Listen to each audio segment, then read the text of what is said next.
지금 인류는 새로운 전쟁의 한가운데 서 있습니다. 총과 미사일이 아니라 데이터와 알고리즘으로 싸우는 전쟁. 그건 바로 AI 패권 전쟁입니다. 이 전쟁의 두 주인공은 미국과 중국입니다. 미국은 오픈 AI, 구글, 메타를 중심으로, 중국은 바이트댄스, 텐센트, 알리바바를 중심으로 AI의 지배권을 두고 치열하게 맞붙고 있습니다. AI의 핵심은 단순한 기술이 아닙니다. 누가 더 많은 데이터와 GPU를 가지고 있느냐. 이게 바로 AI 시대의 군사력이고 국력입니다. 미국은 엔비디아를 통해 GPU 생태계를 독점했고, 중국은 자국 내 초거대 데이터 센터를 통해 정부 주도의 AI 훈련 체계를 구축했습니다. 이 둘의 경쟁은 이미 산업을 넘어 국가의 존망이 걸린 싸움이 되었습니다. 그렇다면 한국은 어디에 서 있을까요?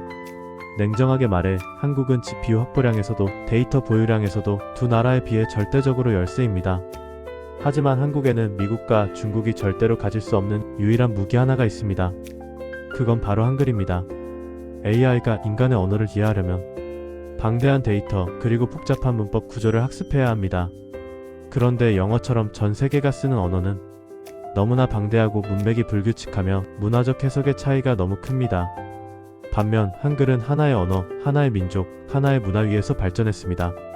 이건 AI가 언어를 학습하기에 가장 이상적인 구조입니다. 언어가 명확하고 문법이 논리적이며 존댓말과 반말의 체계가 정교하게 구분되어 있습니다.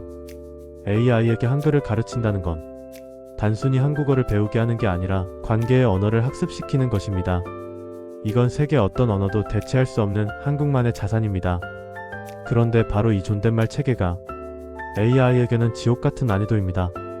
누구에게 어떤 관계로 어떤 상황에서 말투와 어휘가 완전히 바뀌는 언어. 즉, 단순히 단어를 연결하는 게 아니라 상대방의 사회적 위치와 감정을 해석해야만 정확한 문장을 만들 수 있습니다. 이건 단순한 언어 모델로는 절대 해결되지 않습니다. 그래서 챗GPT, 제미나이, 그록 같은 글로벌 AI들이 한국어를 완벽히 이해하지 못하는 이유가 여기에 있습니다. AI는 문장을 배운 게 아니라 관계를 이해하지 못한 상태로 번역만 하기 때문입니다. 하지만 한국의 AI는 다릅니다.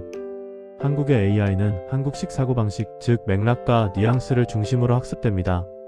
존댓말, 높임말, 반말, 상황별 화법.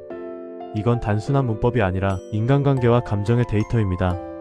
그래서 한국의 AI는 단순히 정확한 문장을 말하는 게 아니라 상대의 감정을 배려한 언어를 학습할 수 있습니다. 이건 미국이나 중국의 AI가 절대 따라올 수 없는 영역입니다. 그리고 이 언어의 복잡함이 바로 한국의 AI 시대에 가질 가장 강력한 무기입니다. GPU나 데이터의 양은 부족할지 몰라도 데이터의 질에서는 한국이 세계 최상위입니다.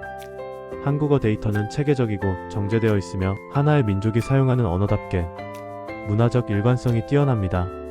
이건 곧 AI 훈련의 효율성에서 압도적인 장점을 의미합니다. 적은 GPU로도 정교한 모델을 만들 수 있고 훈련 속도 또한 빠르게 최적화할 수 있습니다. 즉, 한국은 양보다 질의 나라로서 미국과 중국의 틈새를 파고들 수 있습니다. 이제 한국이 해야 할 일은 분명합니다. 한글 데이터를 중심으로 한 AI 생태계 구축. AI가 존댓말을 이해하고 감정을 해석하며 맥락을 파악할 수 있도록 한국어 중심의 모델을 강화해야 합니다. AI의 시대는 이제 시작입니다. 그리고 그 전쟁터 한가운데서 한국은 유일한 언어적 무기 한글을 손에 쥐고 있습니다. 이게 바로 미국과 중국의 거대한 AI 전쟁 사이에서 한국이 취할 수 있는 유일한 전략입니다. AI 전쟁의 진짜 무기는 데이터입니다. 하지만 그 데이터를 움직이게 만드는 엔진이 바로 GPU입니다. GPU는 인공지능의 두뇌이자 심장으로 이걸 얼마나 확보하느냐가 곧 국가 경쟁력이 되어버린 시대입니다. 지금 전 세계 GPU 시장의 80% 이상을 단 한 회사 엔비디아가 장악하고 있습니다. 그리고 그 중심에는 한 사람, 젠슨 황이 있습니다. 그는 이제 단순한 기업인이 아니라 AI 시대의 오일왕이라 불리고 있습니다. 왜냐하면 GPU는 곧 AI의 석유이기 때문입니다. 미국은 이미 수십만 개의 GPU를 오픈 AI, 구글, 메타 같은 기업에 분배하고 있습니다. 중국 또한 정부 차원에서 GPU 생산과 확보를 국가적 과제로 추진하고 있죠.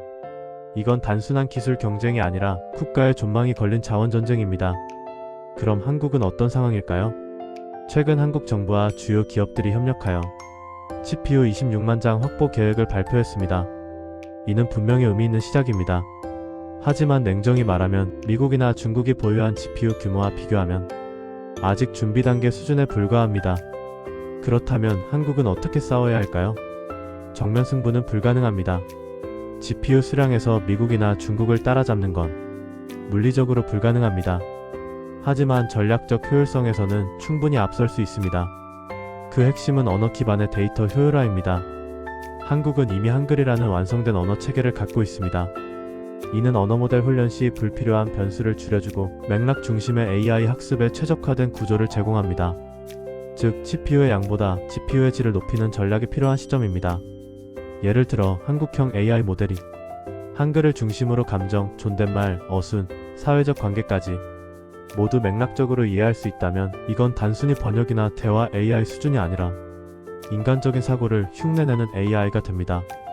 그리고 이건 미국이나 중국이 아무리 GPU를 퍼부어도 쉽게 따라올 수 없는 영역입니다. 젠슨 황이 최근 방한했을 때 그가 삼성을 비롯한 한국 대기업들과 만난 이유도 바로 이것입니다. 그는 한국이 가진 언어적 독창성과 산업적 응용력에 주목했습니다. 한국은 소프트웨어보다 하드웨어에 강한 나라이고 그 하드웨어를 AI가 이해할 수 있는 언어로 바꾸는 과정에서 가장 효율적인 시스템을 만들 수 있는 국가입니다. 즉, 한국이 AI 시대에 살아남는 방법은 단순합니다. 한글 중심의 AI 언어 모델과 산업용 AI의 하드웨어 결합, 이 두 축을 결합하는 겁니다. AI가 인간의 언어를 이해하고 기계가 그 언어를 명령으로 실행하는 구조. 이건 단순히 AI를 쓰는 게 아니라 AI를 한국식 사고방식으로 훈련시키는 것입니다. 그리고 이건 결국 데이터 주권의 문제로 이어집니다. 한국의 언어, 한국의 문화, 한국의 데이터를 한국의 GPU와 서버에서 학습시켜야만 진정한 AI 독립국가가 될 수 있습니다. 만약 이걸 외국 플랫폼에 맡긴다면 AI의 뇌가 외국에 있는 셈이죠. AI 전쟁은 총성 없는 데이터 전쟁입니다.